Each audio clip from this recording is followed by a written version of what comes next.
L'hiver est là. Mais qu'est-ce que ça signifie pour tes poules l'hiver? Est-ce que tes poules, elles supportent le froid?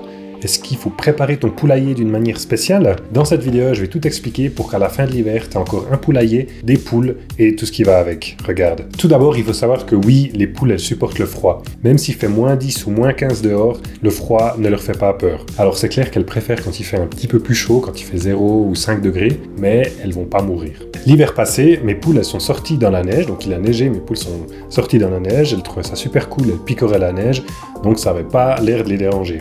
Par contre, ce qu'elles n'aiment pas, c'est l'humidité et les courants d'air.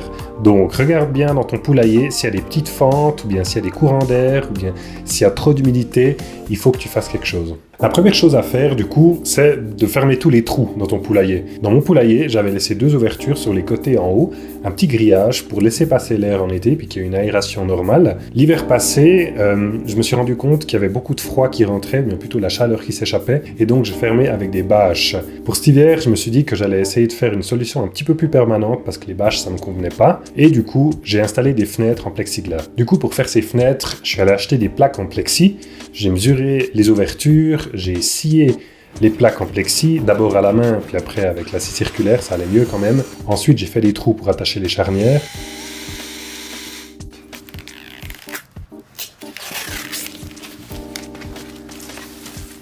Super! Et une fois que c'était fait, j'ai pris le tout et je suis allé le fixer sur le poulailler. J'ai encore ajouté une bande isolante sur les côtés des vitres et j'ai mis un petit loquet en bois. Et voilà, du coup maintenant grâce aux charnières, en été je peux ouvrir et en hiver je peux fermer les fenêtres. La deuxième chose que j'ai installée dans mon poulailler et qui serait peut-être une bonne idée pour ton poulailler également, c'est une lampe chauffante. Moi j'en ai installé une dans mon poulailler l'hiver passé parce que j'ai vu que malgré tout le bois n'isole pas très bien et même si on ferme tous les trous, la température elle est quand même assez basse. Mais avant on t'a dit que les poules elles supportent le froid, non? Oui, les poules elles supportent le froid, mais il y a quand même plusieurs raisons pour installer une lampe chauffante. Tout d'abord, la lampe chauffante elle génère de la chaleur et comme je l'ai dit avant, les poules elles préfèrent quand il fait un petit peu plus chaud quand même. La deuxième raison, elle est un petit peu plus intéressante, c'est que quand il fait justement une température un petit peu plus agréable, les poules pondent mieux.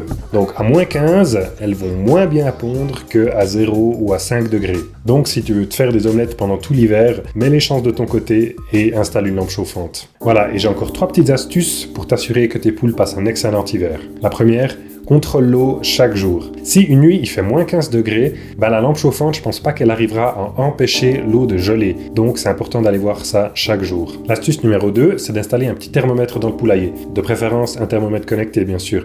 Avec le thermomètre connecté, tu peux regarder la température à distance. Donc tu regardes vite, tu dis ah ok il fait moins 5, j'allume la lampe chauffante, comme ça on minimise les dégâts et puis tu as la conscience tranquille. Voilà, et la troisième astuce, ça c'est pour ceux qui sont un peu plus motivés, c'est de faire une vraie isolation sur le poulailler, soit avec de la laine de verre, soit avec du Sagex, enfin il y a 1000 méthodes et du coup il faut être prêt à avoir des poules pendant longtemps pour que ça vaille la peine. Moi, j'ai pas encore fait, mais c'est peut-être quelque chose que je ferai ces prochaines années parce que j'ai vu justement que les petites couches de bois comme ça, elles isolent rien du tout et puis c'est pas seulement un problème en hiver, c'est aussi un problème en été.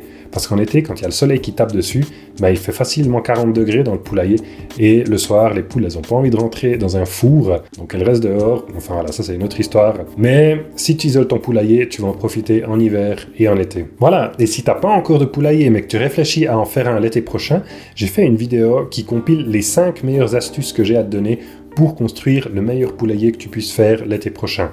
Regarde, c'est ici.